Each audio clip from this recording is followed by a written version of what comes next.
Rams early in the season starting to get warmed up. Wentz faking the handoff, boy, under pressure. Barely gets it out. It's intercepted. Disaster for Indianapolis.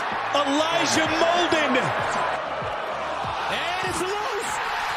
McCarthy fumbled it. Michigan State has it. Here's the give. Walker. Kenny Walker. Touchdown. Smarty. McNamara looking. Fires incomplete. No flag. And welcome to Interesting to See, your daily sports podcast about news, narratives, takes, gambling, fantasy football, and whatever I decide on that particular day. I'm on day 2 of my two-day hangover. We've got football to talk about. Michigan State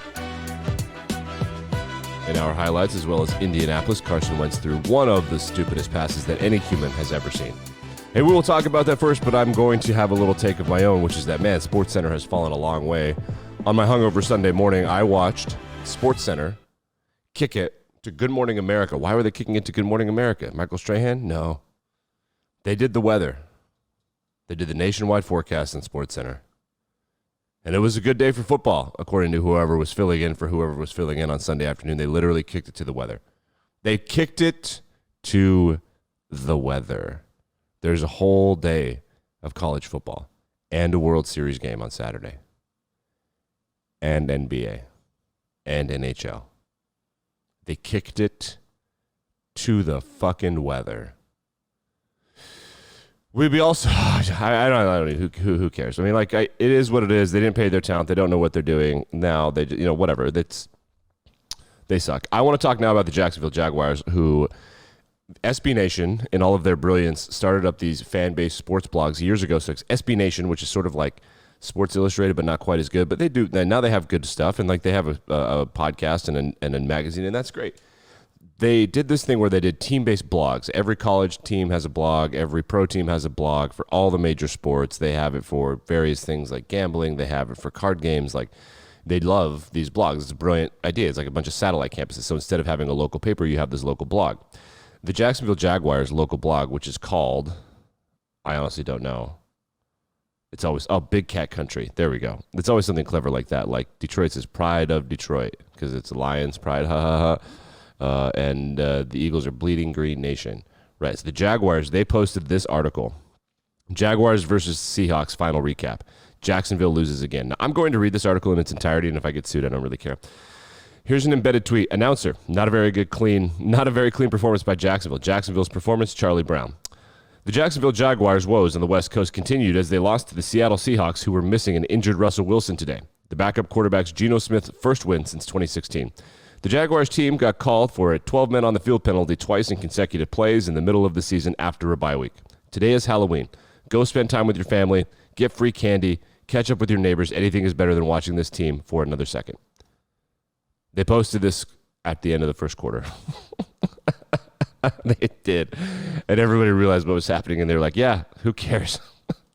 They did wind up losing the game. It was 17-0 at that point. It ended up being 24-0. So a good hedge on your bets right there. Also happening over the weekend, the Braves took a 3-1 series lead over the Astros in the World Series. Let's check in with the biggest highlight of the series so far. Right about there, special the guy who hit a home run. 2-1 pitch.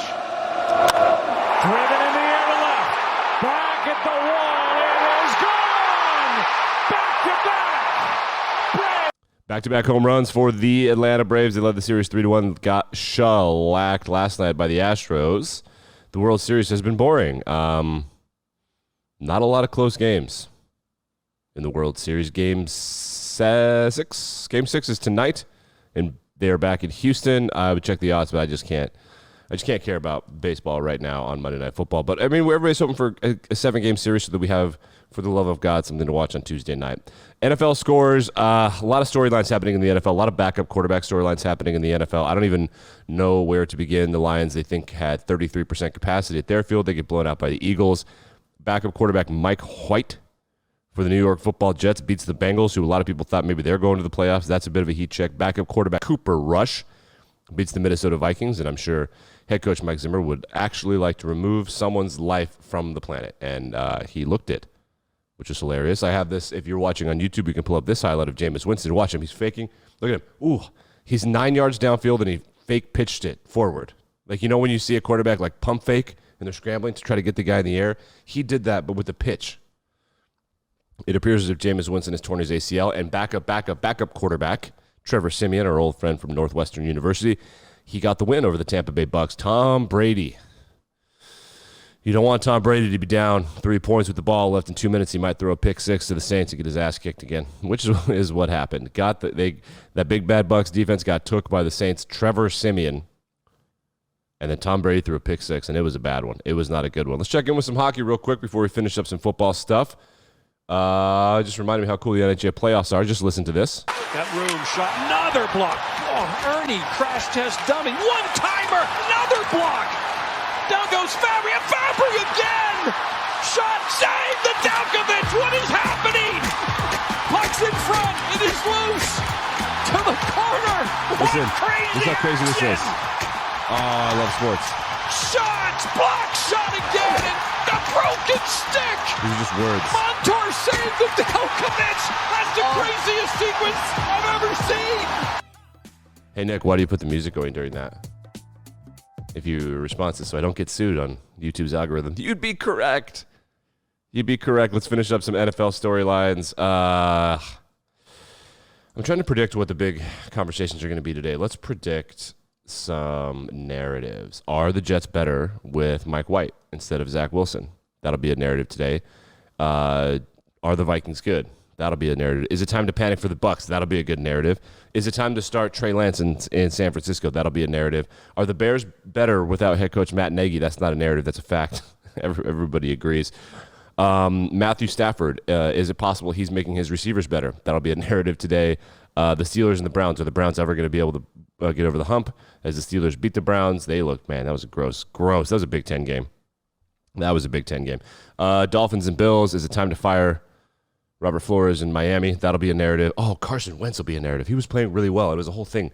The big game of the afternoon was in the 1 o'clock window was Tights at Coltons. Tights. I should call them something else, but I won't do that. Titans at Colts at Coltons. Jeez. Titans at Colts. Stop it. It's because I'm reading the two words as one. Carson Wentz had been playing really well, and he made that incredibly stupid interception. I'm going to describe the play for you. We played it in the open. So it's tied. I think it's like 24-24 or something, and there's like $1:30 left in the game. Carson Wentz has it, I think, first or second and 10 on his own 4-yard line. Game-winning drive, big moment for him. They run a screen pass, and he tries to throw it away, but he's too screwed to throw it away, so he just like hucks it up. As he's hucking it up, he's getting sacked. So it ends up being like, and I'm not joking, it looks like an alley-oop. Like it just floats in the air about 9 feet away from him. And the defender's like, I'm going to grab that. And then by the time the defender falls, he's like, holy shit, I'm in the end zone. With $1:20, he did that. And then he drove them down the field to get the game-tying touchdown, most of which was on a defensive pass interference. So it wasn't really a great Carson Wentz play. And then in overtime, he threw into triple coverage. It was intercepted, and the Titans win. So I literally think, so the Eagles beat the Lions yesterday 44-6. They rushed as a team. I want to make sure I get this number correct. As a team, they had 350 total yards. Of those 350 total yards, 240 were rushing yards. I think the Eagles may have lost to the Lions if they had Carson Wentz. He is such a shit show. It's kind of crazy what a shit show he is. Jalen Hurts continues to be a fantasy football god. We love Jalen Hurts for the Philadelphia Eagles. The Jets-Bengals thing, people are going to be tuning into that. Whenever the Jets win a game, it's a big story because they're in New York, and that is what it is. Seahawks beat the Jags. Broncos beat the Washington football team that's a job-saving thing. And then tonight, the Monday Night Football game, people are not really that excited about. Two losing teams, two last-place teams, the New York Giants against the Kansas City Chiefs. Kansas City is, of course, 3-4 in the year. Patrick Mahomes, and this is a real stat, leads the NFL in interceptions.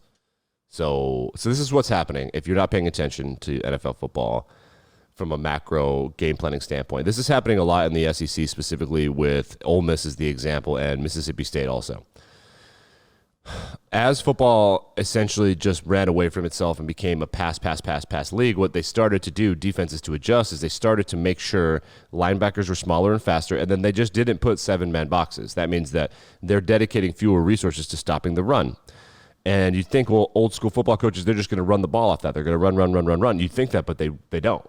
Because now all of these young quarterbacks and young players have been so indoctrinated in this pass-happy system. The only way to beat defenses like that is to be extremely patient, just to take what's there and to execute this way. Defenses have been trying this on Brady for years, but the problem and the reason people didn't think that this defensive scheme, this don't stop the run defensive scheme worked, is because it never worked on Brady. Well, Brady is Brady, but now they're realizing that for players like Mahomes, it works incredibly well. He's going to freak out. He's going to panic. He's going to be like, we have to score. And all they have been doing is playing Madden. They just throw deep to Tyreek Hill. They throw deep to Travis Kelce, and they win this way. Now, you get a little bit of pressure on Mahomes, and he doesn't have the patience to throw it 3 yards and just accept 7 yards, 12 yards, 7 yards, 4 yards, sack, throw it away, 7 yards, 4 yards, run. He can't do it mentally. He's never had to do it. This is his first adversity as a professional football player. And this was sort of championed by the Bears a couple of years ago, and it worked against the Packers. And again, it doesn't always work against the Packers because they have Aaron Rodgers. He's not going to panic. They've seen everything. It doesn't work against the Rams, and it didn't work against the Lions because of Matthew Stafford. Stafford would occasionally panic more than those other two guys, but still, like, you take what's there. It works against Russell Wilson. He panics. These quarterbacks, they want to play football. They want to toss the rock around. And so you force them to, like, be patient, and they can't do it. It's working well for Ole Miss. They're being patient. They're running the ball, and it's working well for them. They have a couple losses on the season, but they're not that good. Well, that's the formula. You got to be patient. And New York's going to piss off Patrick Mahomes. He's at home. I think the Chiefs are favored by 4.5. We can check that line, actually. Let's do it. But so that's what's happening right now. So the conversation around Patrick Mahomes is going to be, in all of these previews, is going to be, does he have the capability mentally to not do this? It is, and a lot of them are tip balls, and I don't think tipped interceptions should be a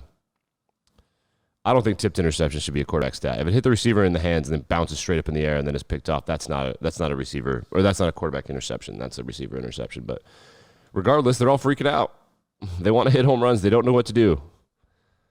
I don't really feel that bad for them. Kansas City's favored by 10 at home, and I love New York in that game. I love him. Patrick Mahomes is one of the worst quarterbacks in the NFL this year. That's a fact. I mean, he's nowhere near the bottom, like 5 or 6, but like among franchise quarterbacks, he's the worst franchise quarterback in the NFL this year, and that's like a statistical fact. So if you compare him to guys like Russell Wilson, Matthew Stafford, Tom Brady, Kirk Cousins, he's not even close to those guys this year. And it's annoying because we all know that he's capable, but he's just not doing it. We compare him to Josh Allen in Buffalo. Josh is doing it. They're doing the same thing to Josh Allen. He's like, all right, screw it, whatever. I just run the play that's called. And that's what you got to do. College football over the weekend. I don't know what the big news is anymore, man. I thought that Florida would piss off Georgia. They did not. Georgia is scary good. They beat Florida 34-7. No one has scored 14 points on the Georgia Bulldogs this year. Their defensive numbers are absolutely preposterous. Iowa is full of shite. They suck. They get crushed by Wisconsin. I think in their last 2 games, they've been outscored something in the neighborhood of 50-something to 14. It's awful. Texas Tech, they scored a couple points in Oklahoma, not great. Oregon and Colorado played the same game as Texas Tech and Oklahoma. They're much better. The real story, perhaps, could be that Wake Forest is undefeated. Undefeated. And, let's go through their wins. Okay, so they start the season, and they beat Old Dominion. They kill them. Then they killed Norfolk State, sure. And then they kill Florida State. Okay, and then they kill Virginia. And then they escape against Louisville, 34-37. And then they escape against Syracuse on the road in overtime. And then they hang 70 on Army, but they allow 56. And then they kill Duke. They have no ranked teams remaining on their schedule as of right now. They're going to play North Carolina State, Clemson, and Boston College. They could lose all 4 of those easily, no problem. But they also should have lost to Virginia, Louisville, and Florida State. Are we 100% sure that Boston College is better than Virginia? No, we are not. Army is probably the 4th or 5th best team in the ACC this year. North Carolina has a franchise quarterback for the NFL on their team right now, but they're not good. NC State's been good. They've been bad. They've been good. They've been bad. Clemson's just taking the year off. Dabo can't recruit when other people can pay their players. How's he going to do it? And then Boston College, the North Carolinian players are going to have to go on the road to play outdoors in Boston on Thanksgiving, so that might be the game. But the real issue is that this is a Power 5 team, and they're undefeated. They're undefeated. So what are we going to do? Cincinnati's undefeated. They beat Notre Dame, and I guess that's enough, but they're not a – they have 2 Power 5 victories. Is that enough? Because Wake Forest has like 6 right now. Oh, man. The rankings are hilarious to me, too. Big upset, I suppose. Big upset in the rankings with Mississippi State beating Kentucky, but that's not a big upset for Vegas. Vegas had that game as a pick'em, and I kind of thought that Mississippi State would be better because they are better at developing and recruiting defensive talent, which is kind of crazy. The other interesting undefeated team is University of Texas San Antonio. 8-0. Conference USA. I can't wait for them to have to play Cincinnati in a bowl no one watches. Michigan State defeats Michigan. That was part of our open. So Michigan is a 2-loss program. They just are. I don't know. Until they stumble on the right quarterback, they just are. They're so shocked. Or the refs. Like, shut up. You suck. Penn State loses to Ohio State. Gave Ohio State a run for their money. Penn State is still ranked 22nd, but Mississippi State should be there. How are they ranked higher than Mississippi State? Pittsburgh is not ranked anymore either. They lost. Who the hell did they lose to? Yeah, they got upset by, what, Miami? That sounds right. SMU, 7-1. Louisiana Lafayette, 7-1. Coastal Carolina, 7-1. Houston, no one knows what's going on this year. BYU's back in the rankings after falling out. A&M, they're ranked. They were off this weekend, I believe. Auburn beats Ole Miss in a close game, 6-2. They're both 6-2. Baylor has only 1 loss. This college football season is a mess. And if we get 4 red teams in the playoff, I swear to God, I won't watch it.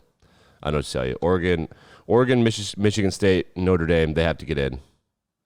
Wake Forest, Oklahoma State, Auburn, Ole Miss, A&M. I don't care. BYU, someone's got to get in. I'm not going to watch the 4 red teams. I don't know what to tell you.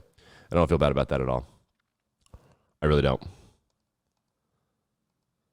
Big question coming up this week. Is Ben Simmons going to play for the Philadelphia 76ers? And, more importantly, does anybody care? Whether or not he returns will be a team decision, according to the head coach. Ben Simmons, there's going to be a mini documentary about him, about what was life like. What are millennials? What's Generation Z? Well, Ben Simmons would be the poster child for all of that. Monday Night Football tonight, as we discussed, 10-point favorites, Kansas City Chiefs. World Series heads back to Houston for Game 6. Tonight, we're going to talk about that all, and we get Mondays are busy. Got to cover the scores and stuff. We'll get into the stories and the narratives and all the fun stuff happening in Twitter and Reddit tomorrow. Be back and better than ever. Like, rate, review, subscribe, etc., etc.